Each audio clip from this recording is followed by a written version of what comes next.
Obrigado, Paula. Obrigado. I'm very glad to be here under the auspices of the Instituto de Estudios Avançados Transdisciplinarios. That's the best I can do by way of Portuguese pronunciation. We will be here for a week, during which there will be many interesting and important scientific discussions and talks on a wide variety of issues at the intersection of technical biology and the philosophy of science. But the organizers have very kindly done me the compliment of asking me to come a little early and to talk to you about a much more general subject, about a subject which I think should concern all of you as scientists, or at any rate should interest all of you as scientists, and which is of considerable debate, not to say controversy, in English-speaking philosophy, and probably increasingly in philosophy as it's pursued elsewhere in the world. So,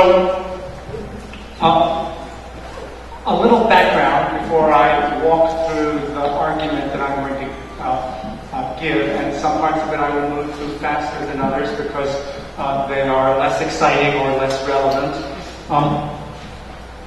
so that there will be time for questions and discussion and disagreement, which I anticipate at the end of my remarks.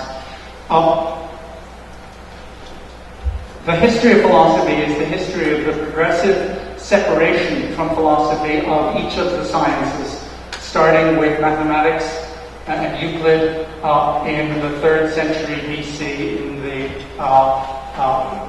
the Platonic Academy, continuing with Newton's establishment of the foundations of physics in the 17th century, advancing further with Darwin's discovery of the process of natural selection that organized biology. As science has moved from strength to strength, it has increasingly challenged pre-scientific, non-scientific conceptions and answers to traditional questions.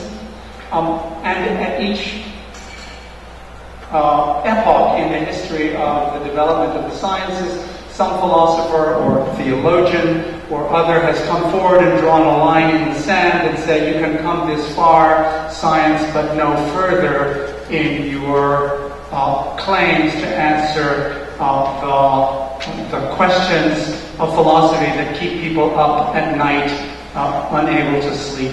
And the most famous of these was Immanuel Kant at the end of the 18th century, who wrote, "There will never be a Newton for the blade of grass." And what he meant was that physical science, the science that treats the universe as a clockwork, as a mechanism, will never be able to enable us to understand the biological domain, the realm of the blade of grass, or of life in general.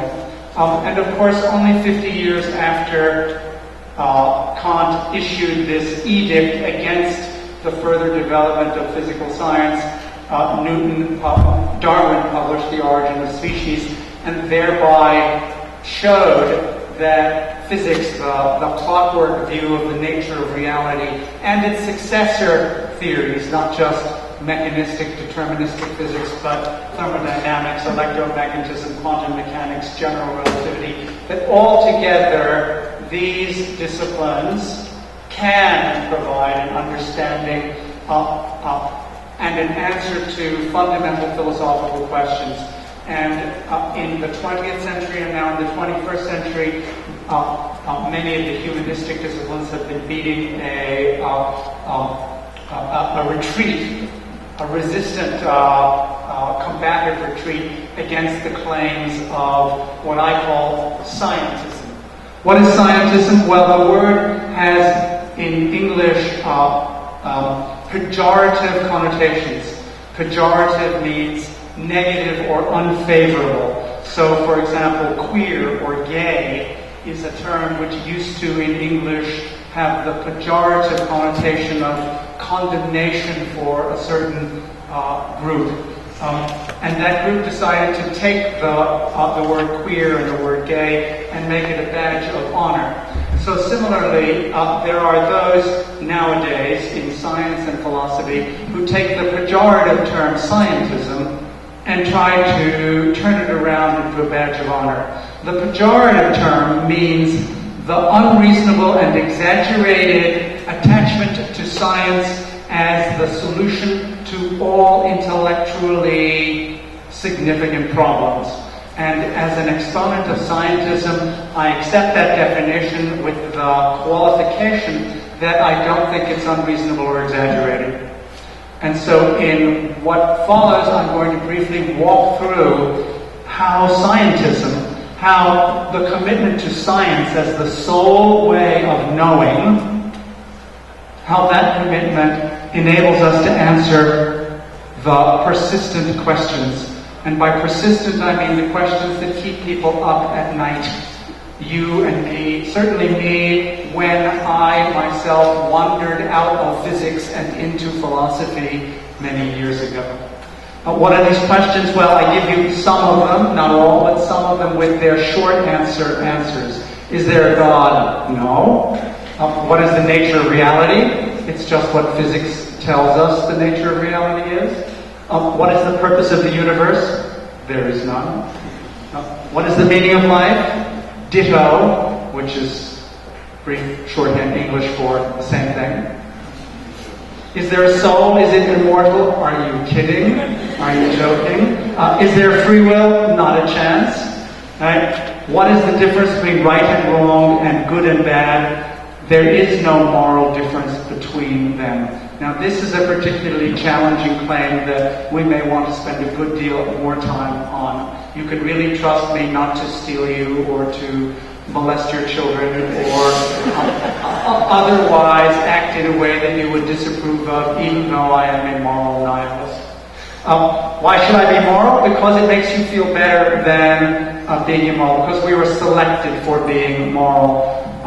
And therefore, you would be unhappy if you acted against the strong force of selection which organized your psychological makeup. Is abortion, euthanasia, suicide, paying taxes, foreign aid, or anything else you don't like, including the Argentine soccer team, is it permissible, forbidden, or obligatory? And the answer is anything goes. Does the human past, in particular human history, have any lessons for the future? Answer, fewer and fewer lessons for the future, if it ever has any at all. So you can see how challenging this set of answers is to these questions. They're totally at variance with religion's answer, not just Catholicism, but all the theistic religions, and indeed maybe also the non-theistic religions. They're totally at variance with most of the major philosophies that have been dominant in one place or another in the history of our civilization since Plato. You can see how unpopular this set of views would be with anyone who neither understood nor had a strong conviction that science can answer questions if anything can answer them. So, to begin with, why is it that the nature of reality is given by what physics says the nature of reality is? One of the ways I put this point is there's nothing in the universe but fermions and bosons, and ways in which fermions and bosons are organized and related to one another.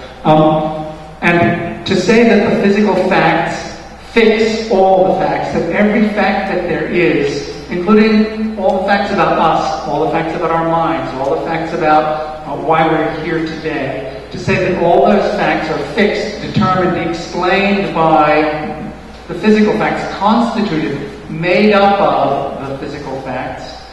One way philosophers have expressed this view is to say this. Imagine that there's another corner of space, millions of parsecs from here, millions of light years from here, that has no even distant causal relationship with our galaxy and our solar system.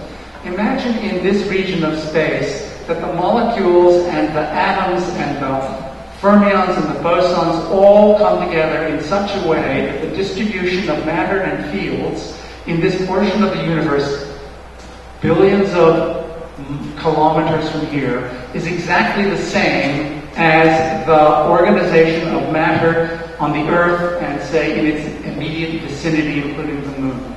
Well, if that were to happen, and there's some very infinitesimally small but non-zero chance that it could happen, then all the other facts in that domain would be exactly the same as the facts in our domain. That is, if the physical facts were the same, exactly the same, the configuration of matter, the fields of force, everything that is characteristic of our physical reality, if that were duplicated somewhere else, then all the chemical facts would be the same, all the biological facts would be the same, all the neurological facts would be the same, all the psychological facts would be the same, all the sociological, economic, and political facts would be the same. That's what the thesis that the physical facts fix all the facts tells us. Now, of course, we don't know yet how the physical facts fix all the facts because physics is not yet complete. But fortunately, for purposes of dealing with the questions that I illustrated in the previous slide, we do not need complete physics to answer them. Indeed, we don't even need to understand such physics as has already been developed. You don't have to do quantum mechanics, general relativity, and superstring theory in order to answer these persistent questions. All we're going to need is two pieces of physics that are so well fixed and so well established that there's no chance that they will ever be overthrown by any future discoveries, including superstring theory. And one of them is that physics in 1660 or thereabouts read out of nature, eliminated from nature, denied any role in nature to purposes, to teleology, as the philosophers say, to ends, designs, purposes, goals, as organizing, causing, bringing about anything in nature. From the time of Newton, we began to understand that the distribution of matter in the universe and its subsequent trajectory is a matter of prior momentum and position and velocity or charges in fields, and never a matter of any future provenance, any future state drawing it forward to some end or some design of some omnipotent, omniscient agent. And the second thing we need is the second law of thermodynamics, the law that says entropy will probably increase.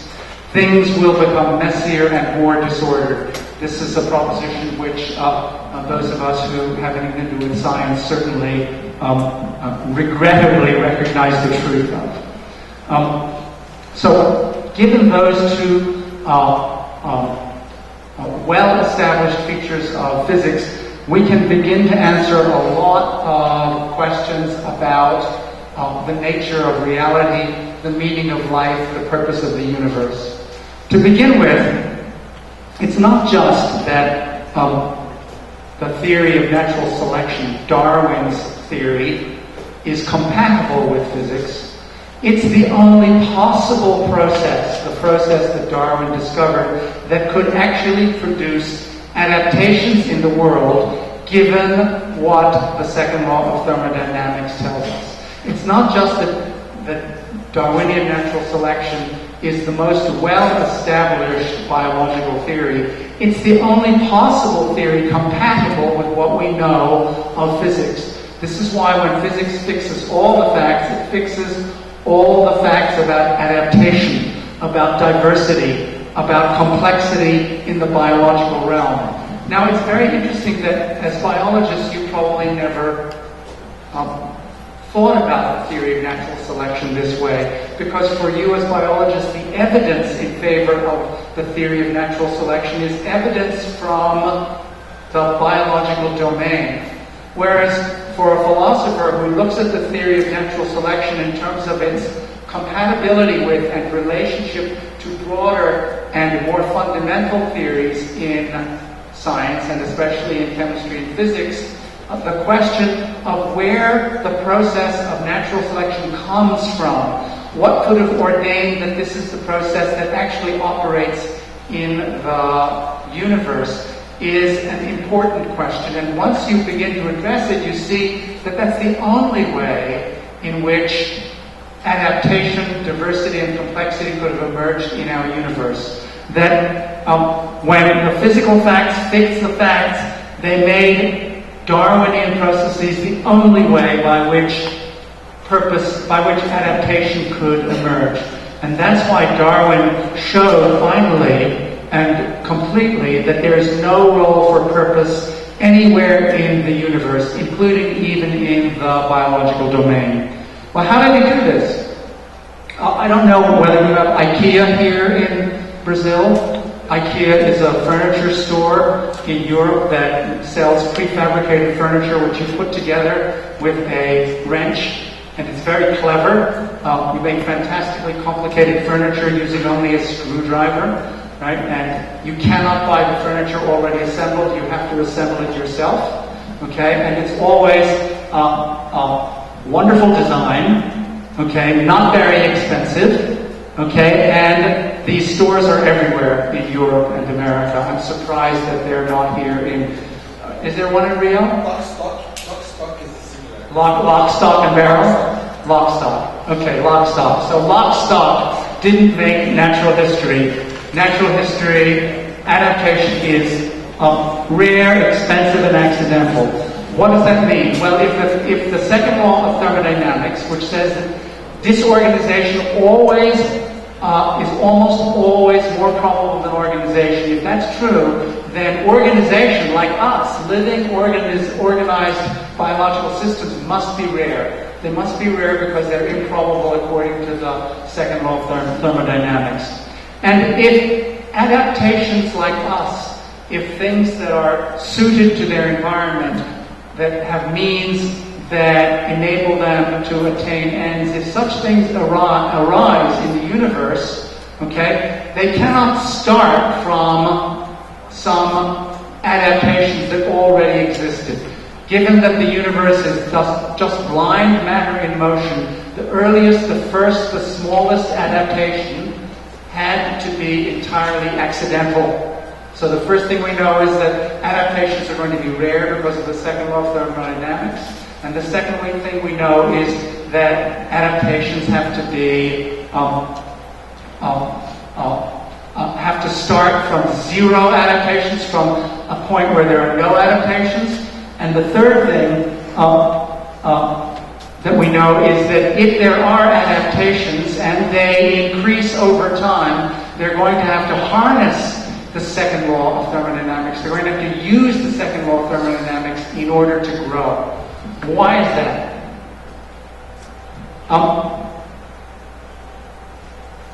The reason is that evolution, the emergence of adaptations, is an asymmetrical process. A process in which the past is different from the future, and all the basic physical laws are symmetrical.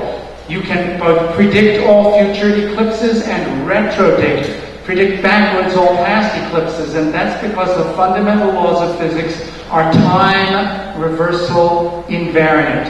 And that goes for the laws of quantum mechanics as well, the Schrödinger wave equation. The only one that isn't symmetrical is the second law of thermodynamics. It's the only one that says things are different in the future from the way they are in the past. In particular, in the future, entropy increases. And that means that any process in the universe that is asymmetrical must harness this law, because no other physical law will drive an asymmetrical process. And so the second law of thermodynamics is going to have to be the motor that generates adaptation. Well, if the second law of thermodynamics both is the motor of adaptation and says that adaptations will have to be entirely random and rare, then the only process that could satisfy those three requirements is the process that Darwin discovered. Now I'm going to have a good deal more to say about that particular point in my talk on Thursday. So this should be taken as something of a preview. The preview being that given physics, the only possible set of laws of biology are Darwin's laws. The laws that govern the process of natural selection and that build all organisms. Okay? So you cannot accept, say, physics, relativity, quantum mechanics, Newtonian mechanics, and not also buy Darwin's theory as the only possible source of adaptations in the universe. That's a very strong claim that few biologists typically want to commit themselves to. But now why does this version of scientism get us nihilism, as I call it, although I say nice nihilism? Why is it that if we adopt the scientific worldview, we don't have a basis on which to underwrite our moral norms, our commitments to right and wrong, our belief that there are good things and bad things, that some things are morally permissible, some things are morally obligatory, and some things are morally forbidden? Why is it that scientism commits us to nihilism? This is probably the most uncomfortable point that people who embrace scientism have to face. I guess it's worth saying right here that you don't have to be a scientist to be in favor of scientism, and you can be in favor of scientism, like me, without being a scientist. But why is it that scientism, that rigorously holding that the sciences are the only way to justify our beliefs, leads us to be skeptical, to deny the grounds of morality? Well, the answer is very simple. Morality is the realm of what ought to be the case. Morality is the realm not of what is the case. But science can only underwrite what is the case. It can never underwrite what ought to be the case. And for that reason alone, if we hold that science is the only source of justification that there is, and science cannot underwrite morality, it follows that morality cannot be underwritten, cannot be justified. It's a very simple argument, and what you're bound to say as scientists is, wait a minute, surely there's a way for science to underwrite morality. And typically when scientists and philosophers who favor science as so typically we don't want to deny the force of morality, and if we're scientists and hold that science justifies, science is the only way to justify beliefs, we want a scientific justification of morality. And the only available one, typically held by philosophers and scientists who are interested in this question, is Darwin's theory of natural selection. It has to be the case that somehow being moral is good for us, and it can be shown by Darwinian considerations, by that the process of blind variation and natural selection that brought us about and brought about our morality also justifies it. Well, it's relatively easy to show that won't work as an argument. No argument like that could work, and there have been many attempts to argue that way in 20th and 21st century moral philosophy. But you need only consider two things to see that argument won't work. The first is to see that we all share a core morality. All of us in this room, all of us in the world, all Homo sapiens, even Nazis, share a core morality. Even everyone but psychopaths probably share a core morality, a set of moral norms. Thou shalt not kill, thou shalt not commit adultery, thou shalt not You know the Ten Commandments as well as I do, and they are common, although not expressed in exactly those words, across almost all cultures from the hunter-gatherer to the present. So that's the first thing you have to accept. The second thing you have to accept is that our core morality has very important implications for human survival and reproduction. Our core morality has consequences for human biological fitness. The fact that there are so many jokes about sex and ethics reflect the fact that our core morality has huge consequences for our biological fitness. Now keep those two things in mind. Science doesn't allow coincidences, and neither does scientism. So, if it's the case that we all agree about the core morality, and the core morality was the result of selection, then one of two things seems to be the case. Either it will have to be that we have the right morality because it was selected for, or whatever natural selection selected for has to be the right morality. So let's try that again. We have two choices. Either we've got the right morality and natural selection produced it in us, or whatever morality natural selection could have produced, that would turn out to be the right one. Which of those two seems plausible?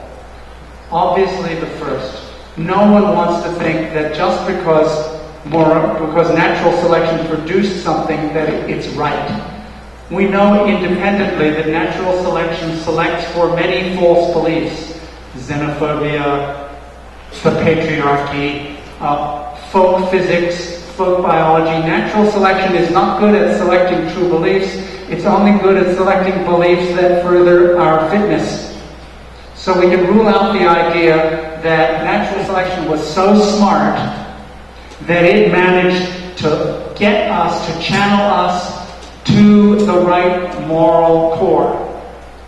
Well then what about the opposite? What about the idea that there is this true moral core, okay, and natural selection somehow recognized this true moral core and channeled us to adopt it, okay? That, as I said, can't be right. Okay? What could natural selection have selected our moral norms for? Well, only for our leading more descendants. Okay? What's so special about our moral core so far as natural selection is concerned? Only that it produces more offspring. Only that by cooperating, by being altruistic, by recognizing a core morality that enables us to cooperate with other people, do we leave more offspring. But there's nothing particularly morally significant about leaving more offspring. And therefore, if the only thing that natural selection can tell us about morality is that it's biologically fit, it doesn't thereby justify morality as right. And so, if we have to choose between our morality is right because it was selected for us by natural selection, or natural selection picked the right morality, neither of those is a tolerable, acceptable way of explaining the coincidence between we've got the right morality and it's an important set of norms for biological fitness. So the right conclusion is, of course, our morality, our core morality isn't particularly the right one. There's no such thing as the right or the wrong morality. It's just the one that feels right to us, that we were selected for endorsing because it enhanced biological fitness. So that's the bad news, in the sense that if you're a scientist and you hold that only science will justify, and you recognize that natural selection cannot justify, then you must come to the conclusion that nothing can justify morality. However, as I say, there's good news. It's not just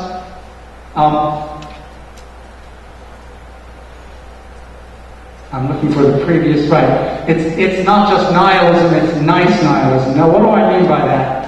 What I mean is that the evolution of human beings faced a design problem about 200,000 to 250,000 years ago on the African savannah, where our ancestors all came from.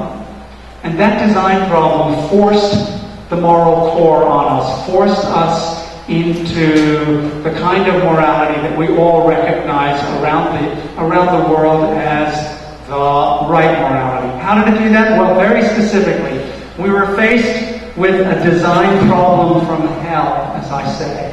What do I mean by that? When we appeared on the African savannah about 200,000 years ago, we were producing too many offspring, about twice as many as our nearest primate cousins. Okay? We were having these offspring much too close together, once every year or two instead of once every 4 years, like, say, chimpanzees. And these offspring needed literally 8 to 10 to 12 years before they could fend for themselves and survive. Out on the savannah, in the African belt, facing the megafauna which we had to compete against, these three problems were so severe, there was only one possible solution to them, and that was cooperation. We had a couple of traits that we could exploit when we left the rainforest and the jungle and were pushed out either by the gorillas and the chimpanzees or because the rainforest shrank. Right? And those two features were a theory of mind, something we shared with the chimpanzees and the gorillas and elephants, a theory that enabled us to form hypotheses about how others would behave. And secondly, another trait that we had that the other primates lacked, that the chimps and the gorillas didn't have, and that was we were already engaged in cooperative child rearing. A trait that we share only with dogs, dolphins, elephants, and tamarin monkeys. And when you put these two traits together, and you put us on the African savannah, and you give us offspring that cannot fend for themselves for a dozen years or so, all that is going to select for the kind of moral norms that are characteristic of human society. We are hardwired to cherish our children, protect them, raise them, and educate them. In addition, the nervous system that the child is born with, so undeveloped because the size of the skull can't get too large to pass through the pelvis, enables us, right, to spend a great deal of time educating and rearing children and indoctrinating them with the moral norms that are characteristic of core morality around the world. So evolution took the design problem that we were faced when we emerged from the rainforest onto the savannah and channeled it into selection for a set of moral norms that make us all pretty well nice to each other. If you take this many chimpanzees or gorillas in a room this size, they will not be able to quietly sit and listen to a boring philosopher. Right? They will start jumping and fighting with one another.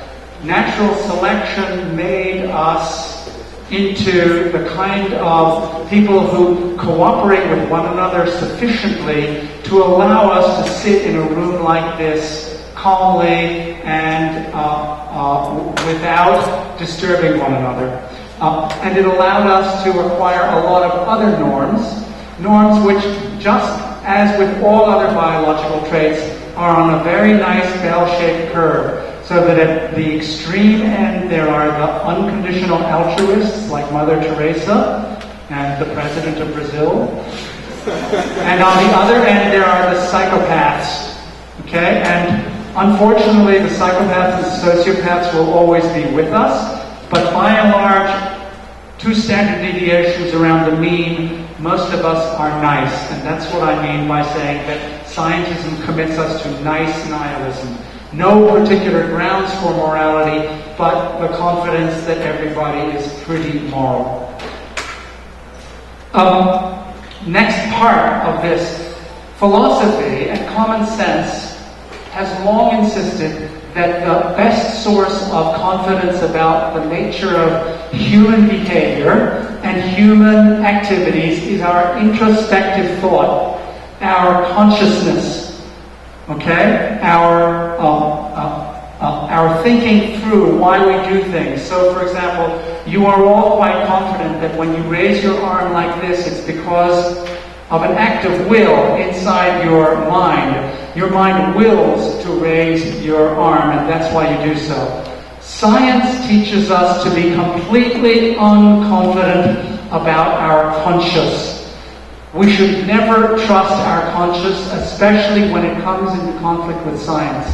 And the reason that we shouldn't is a matter of important discoveries in cognitive neuroscience. My favorite is the phenomenon of blind sight. Blind sight is this phenomenon. If you take a human being whose visual cortex has been damaged so that they do not have the sensation of colors, and place them in an experimental situation in which they subjectively deny and do not actually have the sensation of yellow, and then ask them to pick up a yellow thing, they will do so. Okay? Now, nothing could be more obvious to us than the conviction that in order to see yellow, you have to have a yellow sensation. But that's false. And if you know anything about neuroscience, you'll know about the details of the experiments that have been done over the last 50 years to show that there is such a thing as blind sight. The ability to discriminate colored objects even when you lack the qualitative sensation of color. And similarly, there's blind sound and the other sensory modalities which our subjective reports tell us must have a certain qualitative character for us to engage in certain kinds of behaviors, and which it turns out we don't. Another example, even more shocking, is that of a cognitive neuroscientist named Benjamin Libet. Recall my example of your belief that it's your willing your arm to go up that causes your arm to go up. Well, 50 years ago, Libet showed that that's not true. He showed that the movement in your brain and the nervous system that leads to your arm going up starts about a half a second before the belief comes into consciousness, the willing act comes into consciousness of raising your arm. Now, this does not show that we don't have free will. It only shows that we shouldn't trust our conscious introspective states about the nature of human activity and its relationship to the mind. Even more startling is the fact that when we think, when our brains engage in cognitive activities, they don't do it in anything like the way we think they do. I put this in a very shocking way. The brain does everything without thinking about anything at all. And the key word there is about. We, without doing neuroscience, think that we have thoughts about the world. So you have thoughts about this speaker who's standing in front of you with the microphone that was broken and is now fixed again. But neuroscience actually shows that the brain is not organized in a way that inscribes thoughts that could be described in or expressed in sentences. Our brain doesn't process information in sentences. How do we know this? Well, there are several ways we know it, but the most striking way is in the work of a Nobel Prize-winning neuroscientist named Eric Kandel. In the early 60s, Candell began to seek the origin, the nature of memory, and to uncover the nature of memory, he studied the Californica aplasia, a large sea slug. A slug about this big, a really ugly looking creature, but one which had very large ganglia, very large neurons.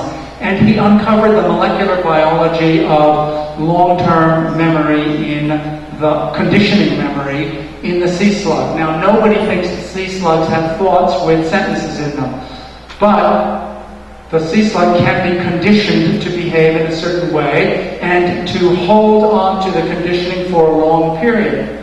And then Candell went on to show that in the rat's hippocampus, the area where rats store explicit memories, the mechanism is exactly the same, right down to the same somatic genes which express the same molecular substrates that lay down synapses in the way they do in the sea slug.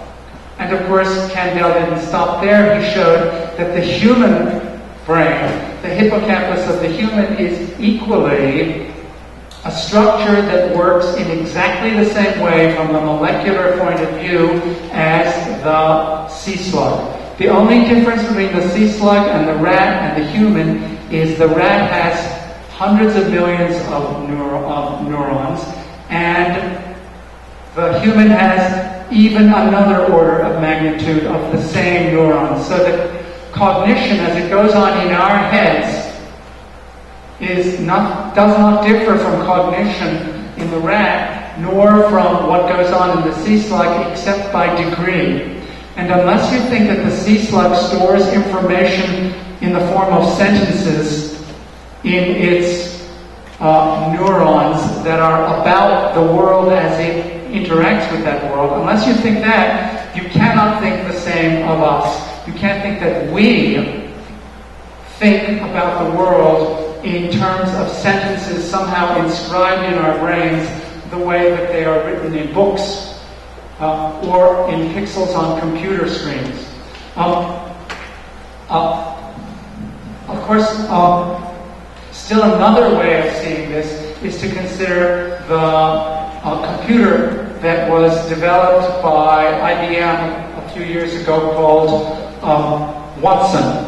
Now, you probably know that about 15 or 20 years ago, the company IBM developed Deep Blue, a computer that was able to defeat the world chess champion at chess. And, of course, the Deep Blue computer doesn't play chess the way we do. It uses brute force techniques where we use heuristics. And nobody thought that the computer of Deep Blue in beating the world chess champion was thinking in the way that the world chess champion was thinking. But 20 years later, IBM developed a computer that could beat the best players at an American quiz show called Jeopardy! Is this a show that anybody is acquainted with in Brazil? Well, it's a trivia contest. You all know what a trivia contest is? It's where I ask you who was the previous president of Brazil, and the first person to press the button and say Luo wins. Okay? Or how many World Cups has Brazil's soccer team won? And the first person to press 4 wins. And IBM developed this computer which could beat the 5. It's console, I'm so sorry. Let's hope it's 6 right, next year. So IBM developed this computer that could beat any human at this trivia contest where the trivia questions are much more difficult than the 3 trivia questions that I just gave you, one of which I got wrong.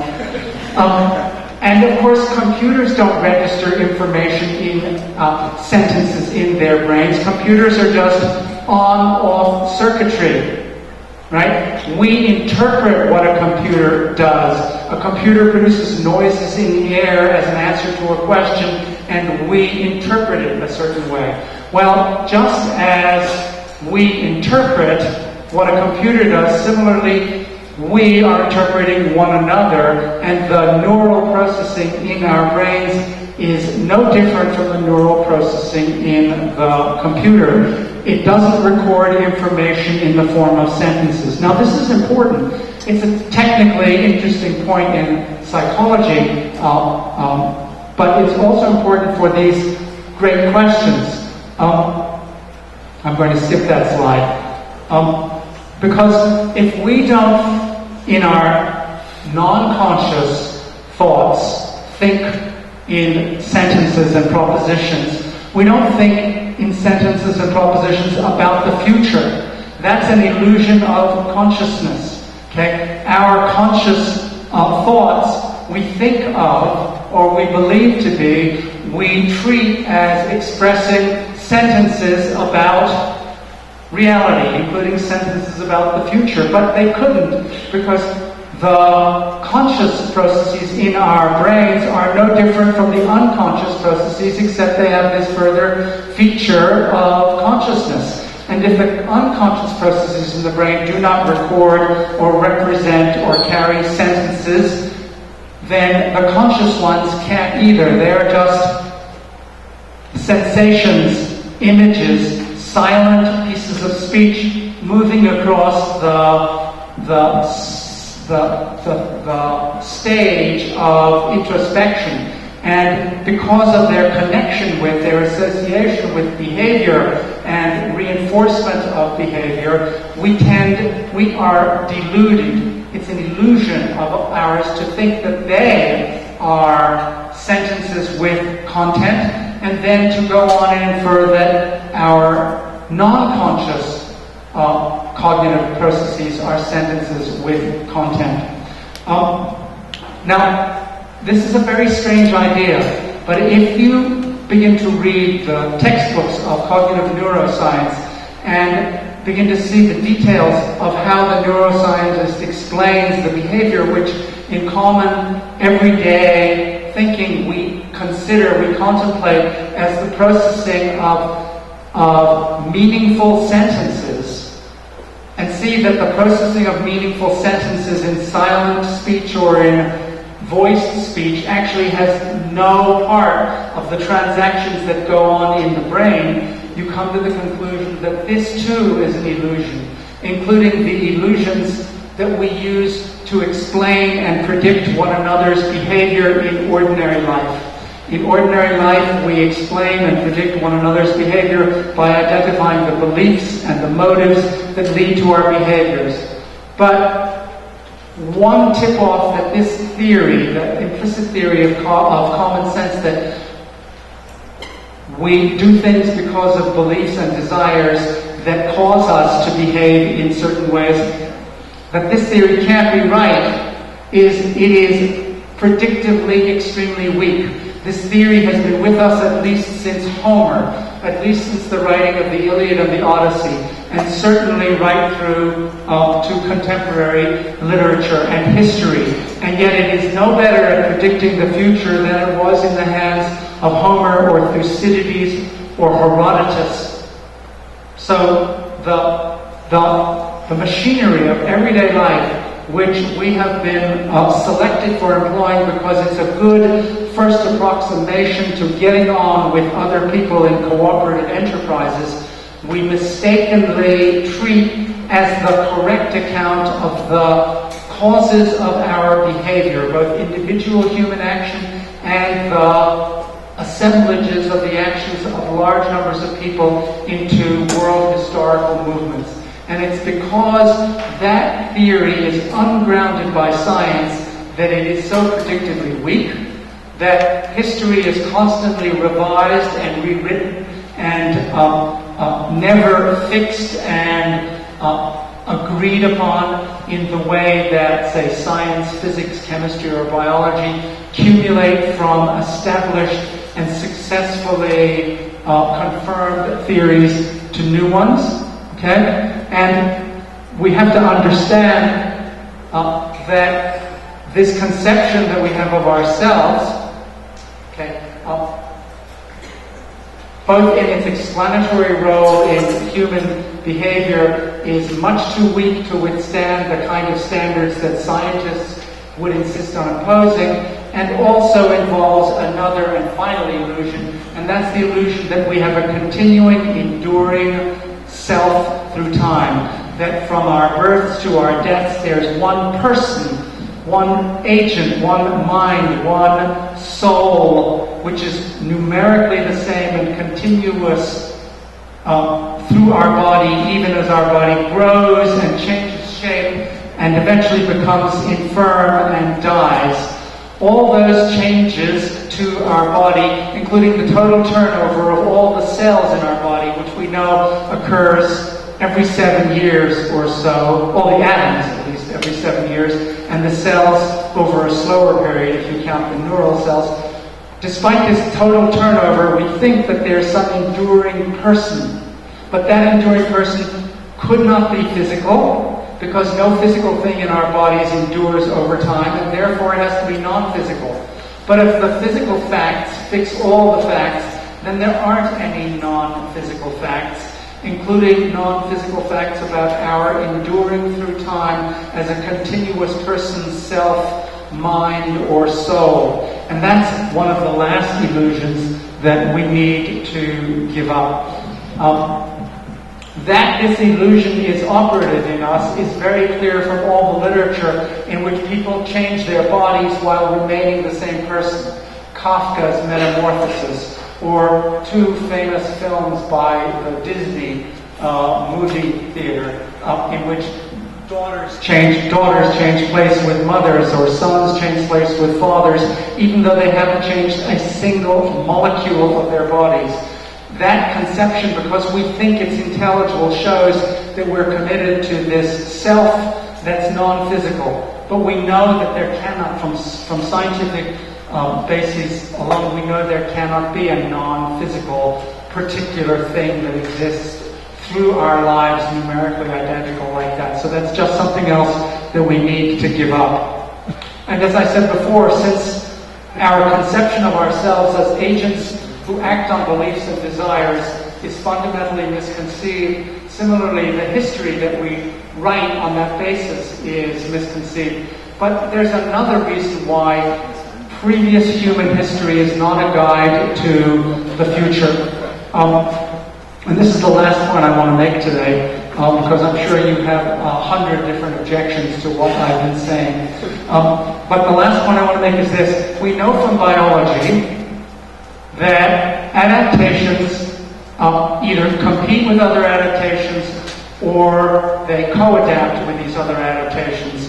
And we, of course, are packages of co-adaptations, and so are social institutions, organizations, and their participants. And we also know from biology that co-adaptations are always eventually broken up by arms races. Nature, searching through the vast space of variations, is always looking for ways of taking advantage of co-adaptations. Mutualism always gives rise to parasitism. The parasitism of cuckoos over swallows will produce eventually some arms race counterstroke by swallows to prevent the cuckoo birds from continuing to parasitize them. Arms races are characteristic of biological evolution. Since human evolution and human cultural evolution is also biological, it's also a matter of line variation and natural selection, it follows that there are always arms races in human evolution. And since the space of cultural variation is orders and orders of magnitude greater than the space of biological variations, there will be arms races in human affairs, and they will be faster and more radical and much more widespread than in any biological region. And if there are always arms races, and they happen with increasing rapidity and acceleration, then the history of past local equilibria, which is what history is about, is no guide to future local equilibria, to those which result from the continued accelerated persistence of arms races. And so, though we may love history as a source of stories, and though history may move us the way great literature moves us, and though people may unfortunately be driven by history in ways that are harmful to themselves and to their neighbors, that wars and conflicts of all kinds, and religion especially, is driven by our sense of history. This sense of history drives us by its emotional grip on us, and not by its telling us anything that could be usefully employed to predict the future. And that's the sort of last nail in the coffin of the humanities that the sciences has to drive. Naturalism is not scientism. Naturalism is an alternative view in philosophy that tries to reconcile science with most of common sense. Scientism, as I have tried to describe it this afternoon, gives up the attempt to try to reconcile science with common sense because it hasn't worked. And its not having worked leads scientism to offer alternative answers to the answers that naturalism tries to give, which cushion the blow of scientism on our most widely cherished human beliefs. And that's more than enough to chew on here. I guess I want to say that, by way of ending, that whether you agree or disagree with the defense of scientism that I have provided this afternoon, almost all of the narrow, technical, interesting questions in the specific sciences, are not decided by these vast, great answers to big philosophical questions. If anything, the relationship is the reverse. From the work that you do as scientists, there must be implications for these broad, profound, deep, and troubling questions that we label philosophy. And that's because from the specific and the concrete in the sciences to the most abstract and general in philosophy is, in my view, always a matter of a spectrum along which it's decisions and findings in science that must ultimately drive our choice of the right answers in philosophy. Thank you.